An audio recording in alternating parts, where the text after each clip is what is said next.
10월 5일 화요일 시카고 윈TV 미주 핫뉴스입니다. 국무부는 최근 발표에서 비자 면제 프로그램 가입국의 신청자들에게 올해 말까지 비자 인터뷰를 면제한다고 발표했습니다. 발표된 대상자는 학생용 F 또는 M비자와 교환 방문용 J비자를 신청하는 학생과 교수 및 연구원들로 미국에 대한 국익 대상자로 포함돼 비자 인터뷰를 면제받게 됩니다.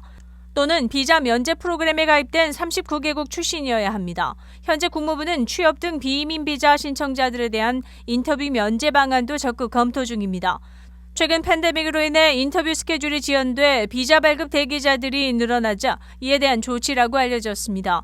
또한 전국대학협회가 코로나로 인해 강화된 유학비자 발급 절차로 인해 유학생 등록 숫자도 감소한 것도 역시 이번 조치에 영향을 미친 것으로 알려졌습니다. 하지만 국무부 관계자에 의하면 현재 밀린 업무가 정상화되면 내년 가을 학기부터는 비자 발급 속도도 이전 수준으로 회복될 것이라고 전했습니다.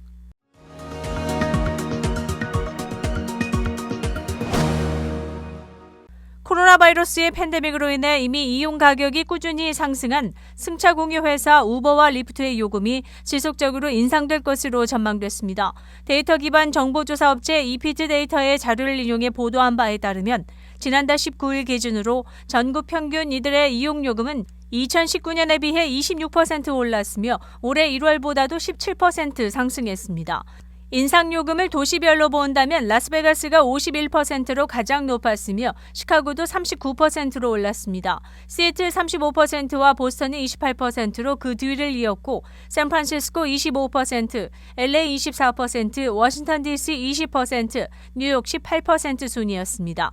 승차 공유업체들의 지속적인 요금 인상으로 인해 일부 지역은 오히려 택시가 더 저렴한 것으로 나타났습니다. 우버 리프트 측은 최근 운전자 부족 현상이 어느 정도 해결돼 가격 인하가 예상된다고 언급은 했지만 그 폭은 밝히지 않았습니다. 일부 소비자들은 여전히 코로나로 인해 대중교통을 경계하고 있기 때문에 승차 공유 서비스의 가격과 인기는 한동안 높은 수준을 유지할 것으로 예상하고 있습니다.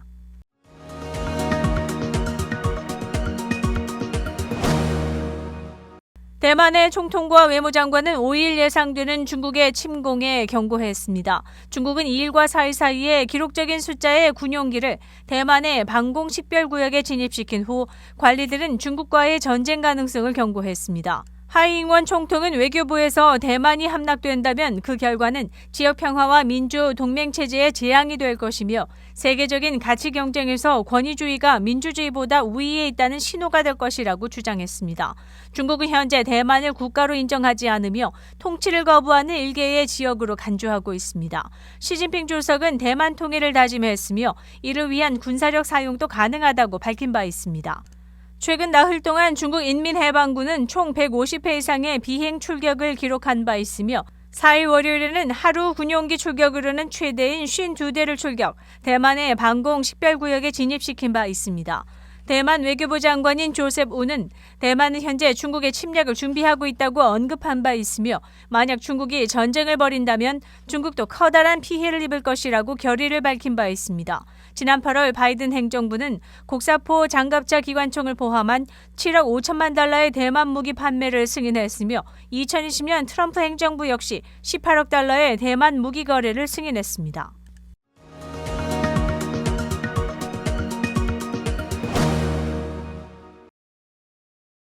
$7억 당첨금 복권이 캘리포니아에서 팔린 것으로 알려졌습니다. 복권 관계자에 의하면 로스앤젤레스와 샌프란시스코 중간쯤에 있는 해안도시 모로베이의 알버트슨시에서 해당 당첨 복권이 판매된 것을 확인했다고 발표했습니다.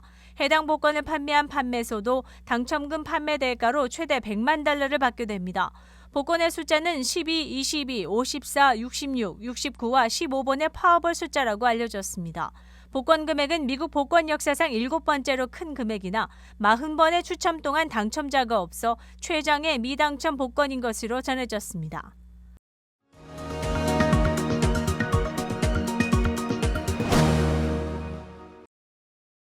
4일 뉴욕에서 코로나 바이러스 백신에 대한 반대 시위를 벌이던 한 무리의 시민들이 인근에 있던 코로나19 검사장을 기습적으로 철거했다고 알려졌습니다. 이날은 빌 더블유지오 뉴욕시장이 발행한 명령에 따라 공립학교 직원들은 코로나 바이러스 백신을 최소 1회 접종하거나 무급 휴가를 받을 것을 결정하는 마지막 날인 것으로 알려졌습니다. 이에 수백 명의 시위대가 코로나 바이러스 백신 의무화에 항의하기 위해 모였고 브루클린과 맨하탄에서 행진한 것으로 알려졌습니다. 시위가 격화됨에 따라 일부 시위대가 코로나19 검사장을 기습적으로 허물어뜨렸고 경찰에 따르면 이날 대규모 체포는 없었던 것으로 알려졌습니다.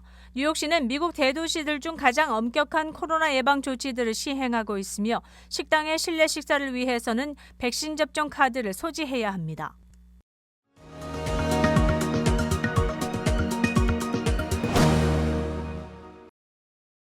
앨런 브랜드의 가정용 코로나 테스트 킷이 테스트 결과 오류로 인해 리콜을 발표한 것으로 알려졌습니다. 회사는 FDA와 협력해 공급된 제품의 회수에 대한 협력을 약속했으며 오류는 특정 란 넘버의 제품에서 발생하기 때문에 elmcovid-test.com/return/company-announcement 페이지에서 란 넘버를 확인할 것을 권했습니다. 앨름 회사는 또한 오류 발생 가능성이 있는 제품의 테스트 결과를 FDA의 정보 수집을 위해 보고할 것을 권했으며 문제가 없는 제품으로 교체해 줄 것이라고 밝혔습니다.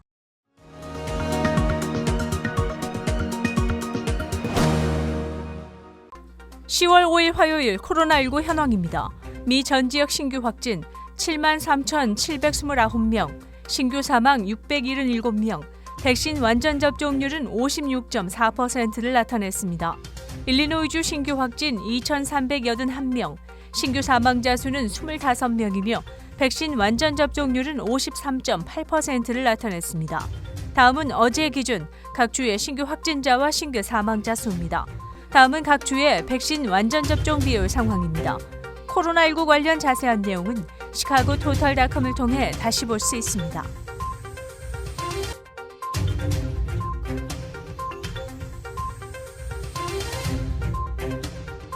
다음은 각 주의 백신 완전 접종 비율 상황입니다.